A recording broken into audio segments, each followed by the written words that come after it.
Hi, I'm Dr. Crocker, and I'm going to show you how to do the mycology experiment that you can find inside this book. So here we have agar plates with malt extract agar. You can get anything Saburo that Amazon will tell you is good for growing fungi, which is what we're going to be trying to do. Also note that they are upside down. That is, the agar is on the bottom. Very, very important that, because on the top you can see condensation forms. So we don't want to have the condensation messing up our results. So we always keep plates upside down that way. The other thing you'll notice is I have tape. I have a Sharpie because I wrote on all of these already. You write on the bottom. I have cotton swabs and an unopened bottle of water. I also have a list of those things that I'm going to inoculate the plate with. First one is yogurt. Okay, so I'm going to take a cotton swab. I'm going to open up the yogurt. Now, yogurt is made with lactobacilli, which maybe you will know is not a fungus. Be interesting to see. Will it grow on a fungi plate? I don't know. Let's try. So there we are, inoculated with lactobacillus. Next one is I just actually made some bread. I made it in this pan. So in the bottom, there's going to be some yeast. So I am going to swab a bit of this, and I'm going to put it on number 2 to see, will the yeast that makes bread, of course it has a bit of flour in it as well, will that grow? I don't know. Let's try. Dishcloths. Dishcloths are always disgusting. Here's a dirty dishcloth. I'm going to just put it right on here, and we'll see what grows. That one's done. Hairbrush. Oh my goodness, hairbrushes are pretty gross.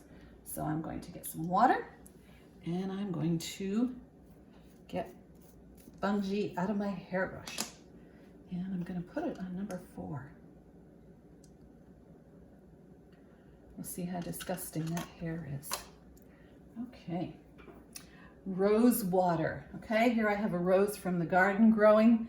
Well, standing. It's been here for about 3 days. So how much? Oops, wrong one. Get rid. I'm going to dip the swab into the water that the rose is standing in, and I am going to inoculate plate number 5 with it, which is what I had planned. So there's plate number 5 done. Ooh, an eyebrow. Well, let's see if I can get one out. Let's pull an eyebrow out and just see if I can get it on there. Nope, it's not coming. Can't seem to pull an eyebrow out. All right, do you have any eyebrows? This is my husband. He doesn't mind if I pull his eyebrows out. Oh, his eyebrows don't come out either. I know what, we're just gonna swab an eyebrow. All right, here we go. Swabbing husband's eyebrows. All right, yes, if you have a husband or a wife or a kid, it's always a good thing to do with them, just swab their eyebrows. Okay. The dog's fur. She's not here, so I am going to do her in a bit because, you know, she's off sleeping, as she does. She's a bulldog. The tomato that's been growing outside in the garden. All right, we're just gonna, I haven't cleaned it at all, so we'll just see what's growing on the outside of a tomato and if it's a good idea to eat it before you wash it, even if it's not got from the grocery store. Okay, number 8 is done. The bottom of my running shoe. How much of what's on there is fungus and how much is bacteria and how much is just dirt? Guess we'll find out. Number 9, okay. There we are. And the inside of my shoe. Ooh, do I have athlete's foot? We're gonna find out. Let's see if we can get some good old athlete's foot out of there. If I have it. If I do, I'm not aware of it, but never mind. Okay, so that's all the plates swabbed except for the dog's fur, which I will do when Her Majesty deigns to come out. The next thing I will do is I will tape around the outside of every plate. The reason being that you don't know whether what you are growing is actually pathogenic, and it may well be. So what we do is we just tape the plate shut around the edges. See, I put that tape around the edge, not in the middle because we want to see. So I'm going to tape around the edge of all the plates.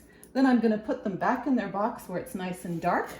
I'm going to mark which way up they go in that box. And I'm going to put that on the windowsill. So they can grow there for 2 or 3 days until I see some growth. So that's what you do. Have fun doing mycology in your own home.